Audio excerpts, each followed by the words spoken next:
A two-man crown tooth or Great American saw.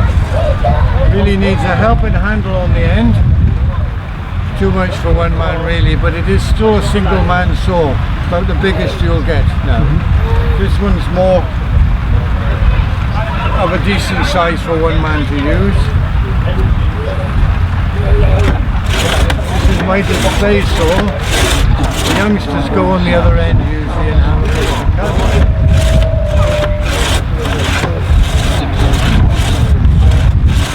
This saw is blunt.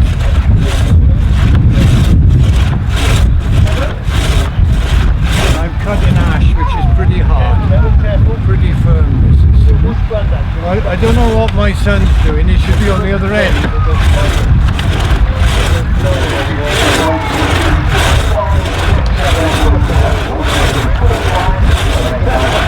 There we go.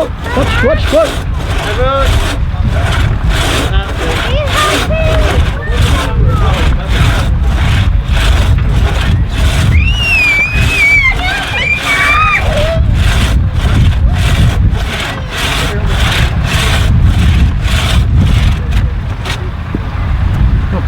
Very good. Right off.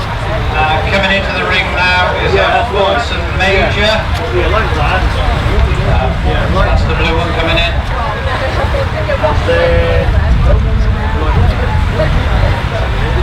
And that's followed by a miniature tractor with a Kubota with a single furrow plough on. That looks like it's been ploughing today somewhere around there. And then comes our treasurer, Mr. Reeve Evan, with his rig up. His 35, the plough that doesn't do much work obviously. Then the screws came like that. And that end, when you were full, to another loop, full time. So the horse on that loop going nowhere. This particular tractor was owned by Ray's brother Philip, who's no longer with us sadly. Run the back. Another loop. There's all loops. Now that one which is your pull-away rope, maybe it's a bit longer. I just locked it in tight. Picture's tight. But how hard he pulls on that. I'll hand you over to Mike Price now, who knows an awful lot more about these, and he'll take over.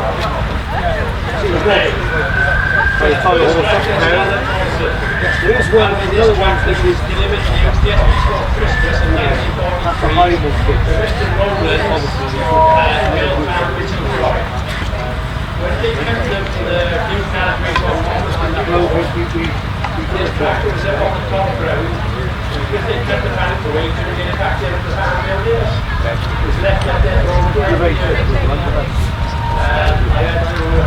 Just remove it. You can do a loop like that. Figure of 8, you can do a loop like that.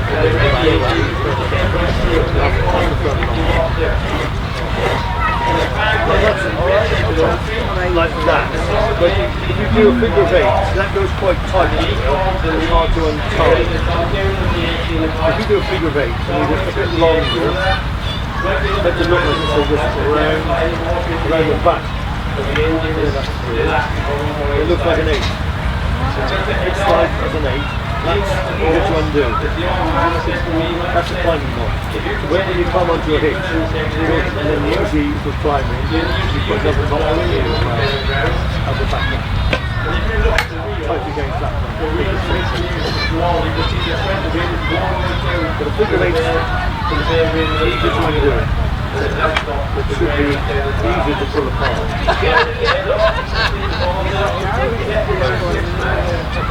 Yeah, figure of 8 is better.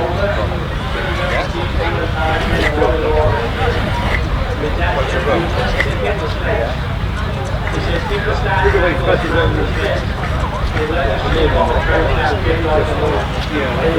Good tractor. Next tractor, E27 Major.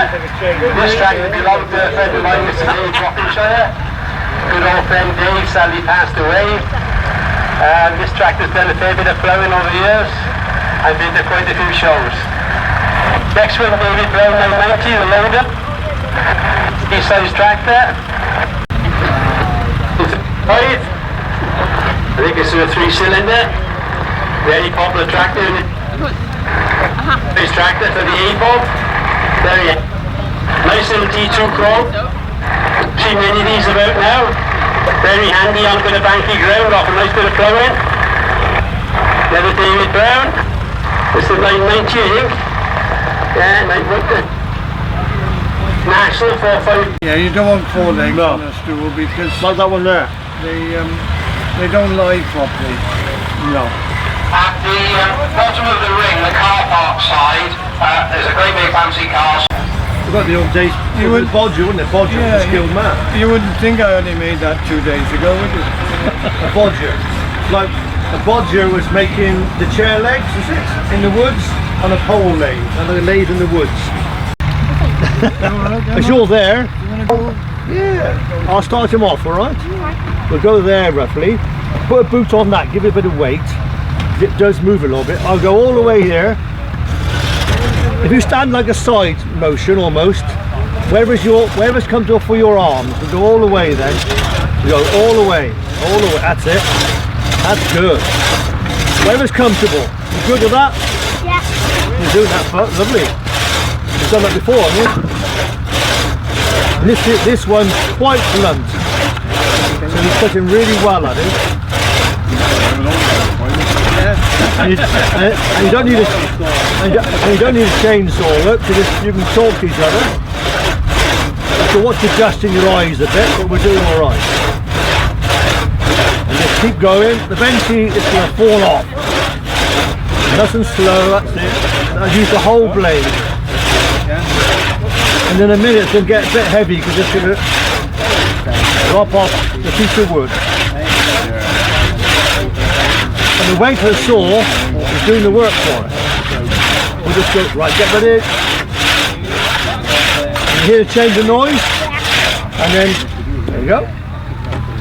How was that? Good. That's ash. That's quite hard, that one, isn't it? How'd you get on, man? All right? Yeah, Good, right. that was easy. Did that well. Yeah. Done that before. Oh, I do a bit of sawing.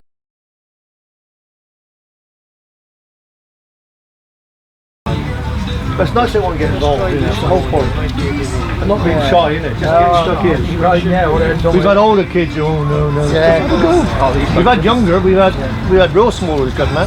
That's good. These ones are bred for it, aren't they? Yeah, Yeah, good. that's a good one. That's it.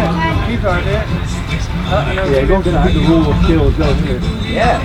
Obviously, Go a bit further, that's it. Oh, yeah. Don't pull hard. yeah. Yeah, almost, yeah. Oh, it is. I see it. Yeah, you're right there, definitely. Can I go? Let's see. They could make things like this look. Home. Yeah. Bit of old log. Yeah. Get some bits put in there, the wedge. How you getting on with that, Eddie? Good? Yes, Doing well. slow and steady. Of course you can. No, let it go, Ben, let it go. Don't worry, you do plenty of this. We need on you. So let it Plenty go. of time, plenty of wood. Lot of wood. You might need to clean out a bit, Eddie, did you? Working demonstration Take one knot pot. tie then. Good doing knots. Boys have bought Right. plows, cultivators, harrows, all sorts.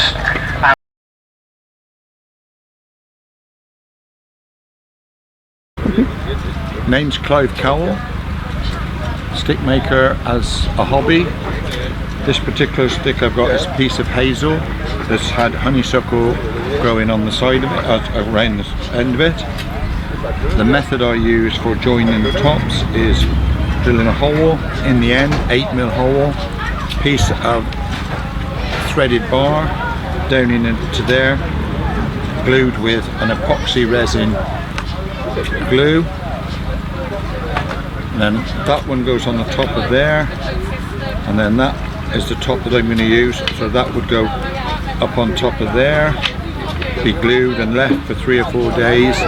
Then I would shape that down into the shape of the stick, and I'd end up with a stick like that one. That would be the finished product. That particular one as a finished product is a piece of blackthorn with an antler, well, obviously with an antler top. The sticks I use are all, hello. Sticks I use always have to be minimum 18 months, 2 years old, after cutting and drying. And that's me. So how long does it take from start to finish for you? Varies. Every stick's different. Every stick's different. 3 or 4 hours for some, 8 or 10 hours, 20 hours. Just depends what it is. It's not a living. It's a hobby. You wouldn't make a living at it. You wouldn't make a living at it. Okay. All right. Thank you.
Smell the crisp, the beef crisp. Bye